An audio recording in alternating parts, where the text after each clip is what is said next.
Pemirsa, belum lama diizinkan kembali pulang ke rumah setelah 25 hari menjalani operasi dan perawatan di sebuah rumah sakit akibat terserang stroke hingga mengalami pendarahan di bagian otak. Presenter Indra Bekti kembali menjalani perawatan di Rumah Sakit RSPAD Gatot Subroto, Jakarta Pusat. Kondisi terbaru presenter yang biasa disapa Inbek itu diketahui dari unggahan istri Indra Bekti, Aldila Jelita, lewat unggahan di Instagram story-nya Senin kemarin. Ayah staycation lagi. Emang maunya ayah yang udah nggak sabar apa coba?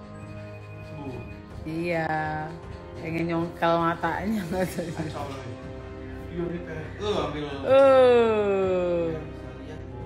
Ya sabar ya, sabar. Ini kan lagi usaha ya nggak sih? Dari video yang diunggah, Aldila membagikan video Indra Bekti yang tengah terbaring di ranjang rumah sakit. Lihat juga tangan Indra yang tengah dalam kondisi diinfus. Dalam unggahannya yang lain, Aldila mengungkap kalau Indra Bekti akan kembali menjalani operasi mata. Ia pun meminta dukungan doa agar operasi yang akan dijalani suaminya itu dapat berjalan lancar. Bismillah ya Allah, berikan hasil yang baik ya Rob. Mohon doanya untuk Mas Indra Bekti agar cepat sehat kembali dan operasi matanya berjalan dengan baik. Amin, ungkapnya. Sementara itu diungkapkan adik Indra Bekti, Cipta, pasca terdampak karena pendarahan otak yang dialaminya Desember 2022 lalu, kedua mata Bekti disebut mengalami gangguan di kedua matanya. Penglihatannya masih buram, kedua matanya tidak mampu melihat dengan jelas dalam jarak jauh. Untuk mengembalikan ke kondisi normal, dokter akan mengambil tindakan operasi mata secara bertahap. Kalau kata Dila, dianya kan emang mau operasi mata gitu biar pulih lagi penglihatannya. Jadi minta tolong doanya buat teman-teman, mudah-mudahan Kak Bekti bisa cepat semuanya berjalan dengan lancar gitu, operasi dan segala macamnya. Kata Dila sih dalam dekat-dekat ini ya operasi, makanya sekarang udah ada di rumah sakit. Menurut Cipta, dari tindakan observasi yang dilakukan dokter rumah sakit, terdapat cairan dan gumpalan darah di bola mata Indra Bekti. Untuk itu, dokter akan segera mengambil tindakan operasi. Operasi mata yang akan dijalani kakaknya itu masuk dalam kategori operasi besar dengan segala kemungkinan resiko yang ada. Rencananya, operasi mata tersebut akan dilakukan pada Kamis besok. Keluarga berharap operasi yang akan dijalani Indra Bekti nanti dapat berjalan dengan lancar dan mendapatkan hasil yang baik. Operasinya mungkin nanti akan dikeluarkan cairan yang memang bikin keruh penglihatannya ya, atau yang bikin buram penglihatannya itu. Ya, jadi untuk tahapnya itu harus satu mata dulu, kemungkinan yang besok itu di mata sebelah kiri dulu. Nanti setelah itu seminggu kemudian dilihat perkembangannya, kalau memang semakin baik alhamdulillah gitu ya. Nanti setelah itu baru di mata yang sebelah kanannya yang satu. Selama dalam fase penyembuhan setelah pulang ke rumah, kondisi kesehatan Indra Bekti belum sepenuhnya pulih benar. Ia masih harus menjalani fisioterapi untuk memulihkan kondisi kesehatannya seperti semula. Salah satunya yakni gangguan pada penglihatan matanya. Suami Aldila Jelita itu masih sering mengalami pusing karena terus berusaha fokus dalam melihat. Sebelum menjalani operasi, dokter telah melakukan observasi atas kondisi kesehatan ayah dua anak itu. Lantas seperti apa kesiapan Indra Bekti dalam menghadapi operasi matanya nanti? Tetap dijalankan, tapi nanti selama masih dirawat di rumah sakit otomatis fisioterapinya stop dulu sampai penglihatannya kembali pulih gitu ya. Setelah itu selesai mungkin nanti akan fisioterapi lagi gitu ya. Untuk yang kondisi kesehatannya sendiri sebenarnya sudah 80% lebih tuh udah oke gitu ya, karena dia udah bisa ke kamar mandi sendiri, kemudian ambil wudhu sendiri gitu. Jadi sebenarnya udah oke semua, hanya tinggal di penglihatannya aja. Oke, jadi mulai hari ini, mulai dirawat, mulai diobservasi, sampai nanti tindakannya itu di hari Kamis. Nanti dari hari Kamis, itu pun dari habis tindakan itu masih dirawat dulu sekitar 1 atau 2 hari, setelah itu baru boleh kembali pulang. Kondisi belum pulih benar, kesehatan Indra Bekti juga diungkap Aldila Jelita. Pasca terserang stroke hingga mengalami pendarahan di kepala, suaminya juga mengalami kehilangan memori hingga 50%. Ingatannya masih terganggu untuk mengingat kembali momen-momen yang sekarang. Kendati begitu, Aldila masih bersyukur karena suaminya diberikan kesehatan positif walau belum sepenuhnya normal. Di tengah kondisi sakit yang dialami presenter ternama itu, Indra Bekti justru mendapat tawaran pekerjaan menjadi host untuk konser sebuah grup dari luar negeri yang akan manggung di Jakarta 14 Februari mendatang. Benarkah Indra Bekti menerima tawaran nge-host di sebuah acara?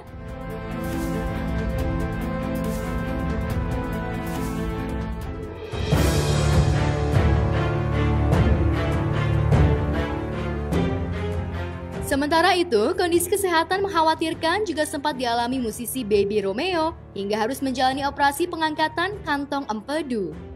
Kondisi mendadak kolaps yang dialami pencipta lagu Bunga terakhir itu sempat membuat istrinya Meisya Siregar khawatir.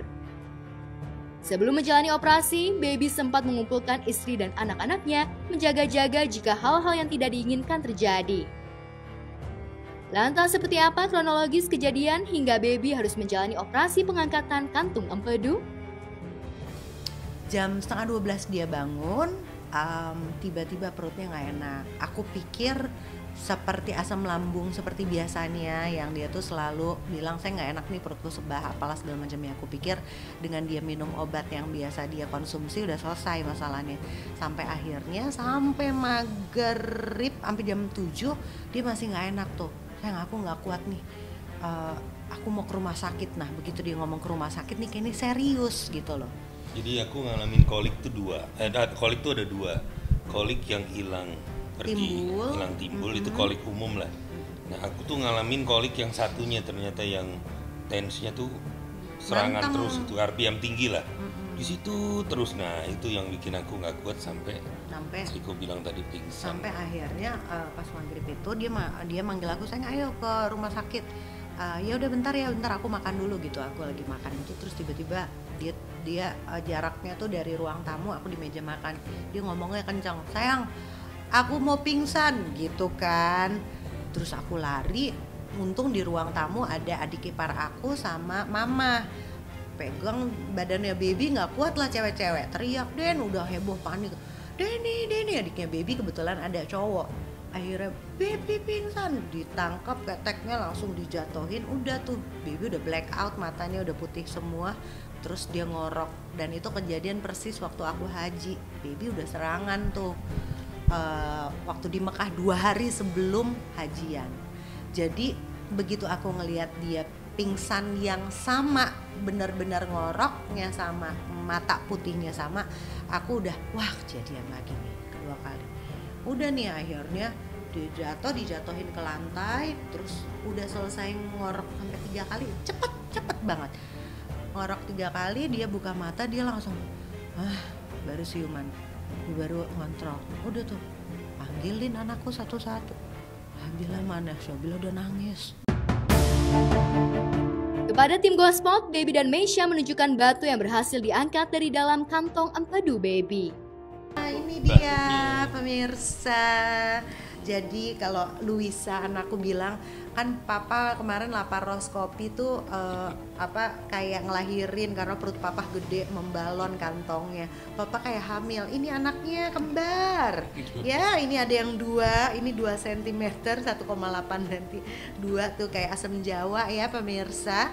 Nah, yang bikin Baby ngegesek-gesek sakit tuh yang gede ya Mbak ya? Bukan yang gesek-gesek. Tapi penyebab biang kerok yang kecil tuh. Ini yang kecil, dia loncat ke saluran. Jadi kantong empedu kan ada saluran. Dia nyemprot, nah saluran itu yang ke pembuluh darah, semua saluran pembuluh darah.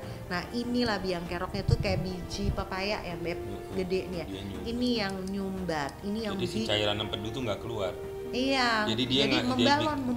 Jadi dia tergenang di dalam empedu itu kegenang. Nah ini yang gede-gede ini ngambang. Nah jadinya begini gesek. Nah gini nih perutnya Baby, bayangin ya. Setiap aku gerak kan dia goyang begini. Nah ini dindingnya ini kena. Sakitnya itu sampai ke sini. Itu sakitnya tuh di sini, sini, sama punggung sini nih. Jadi waduh lengkap deh udah. Operasi pengangkatan kantong batu empedu tersebut dijalani Baby Romeo pada 4 Februari 2023 lalu. Dari hasil observasi dokter, terdapat batu besar di dalam kantong empedunya yang sudah terjadi infeksi, hingga harus dilakukan tindakan operasi. Kondisi kesehatan yang dialami Baby Romeo hingga mengalami drop dan nyaris merenggut nyawanya itu membuat Baby sadar betapa perlunya menjaga pola makan yang baik dan benar demi menjaga kesehatan. Lantas adakah pantangan yang dijalani pasca pengangkatan kantong empedu tersebut? Alhamdulillah. Allah ya masih kasih kesempatan. Nah udah gitu, udah kolaps gitu, akhirnya udah dia tenang, dia udah bisa ngontrol, udah minum, udah segala macam, baru sayang udah siap belum kita ke rumah sakit ya sekarang. Akhirnya dibawa ke rumah sakit, langsung CT scan, langsung dikasih painkiller, terus dikasih info semua pokoknya penanganan awal. Lambung. Sampai akhirnya ketahuan lah di situ ternyata, waduh, Mas Baby tahu nggak? Ini ada batu gede banget. Ini kantongnya udah bengkak gitu. Ini ada multiple stone banyak banget, udah ketahuan. Ini harus segera karena ini infeksi akut lah ibaratnya. Jadi di kantongnya tuh udah berair, ibarat lumpur tuh udah hitam gitu loh. Karena infeksi radangnya tuh udah ini.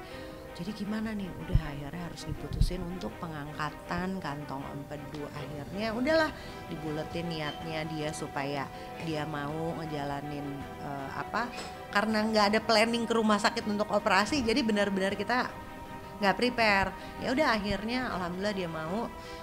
2 hari setelah rawat inap langsung kemarin hari Sabtu alhamdulillah laparoskopi.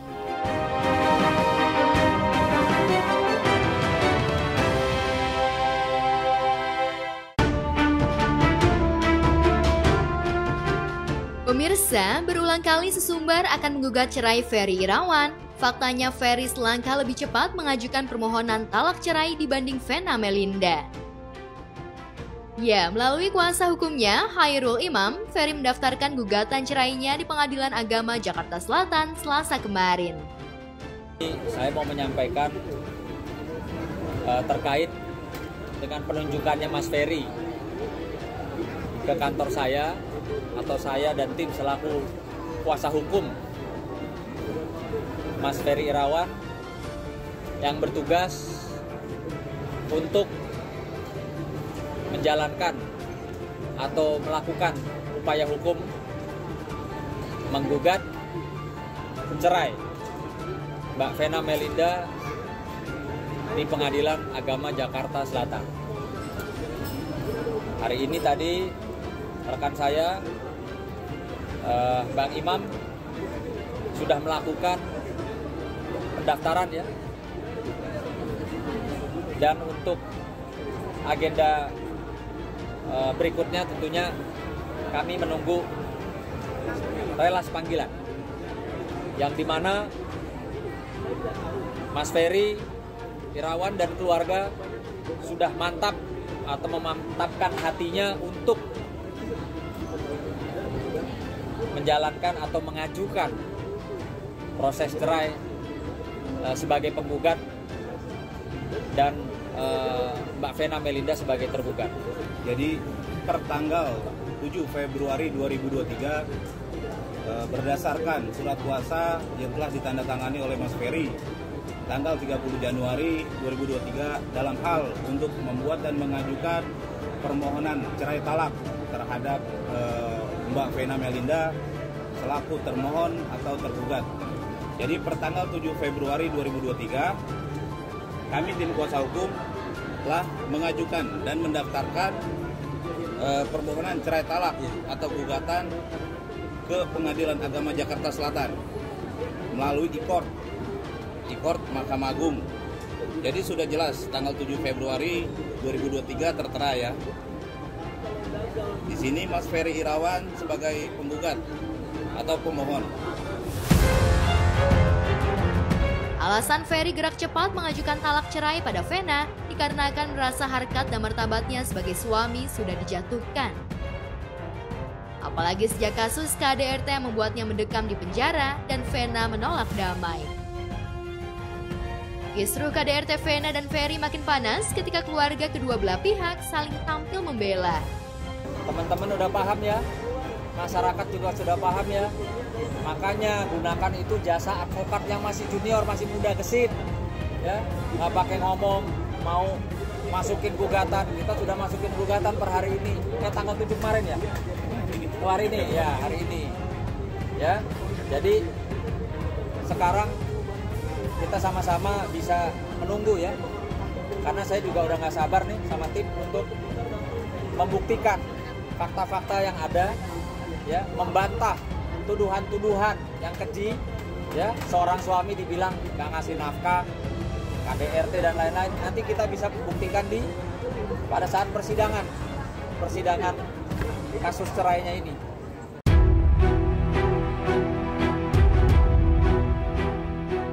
Dalam gugatan cerai yang diajukan Ferry, tidak ada permintaan harta gonogini.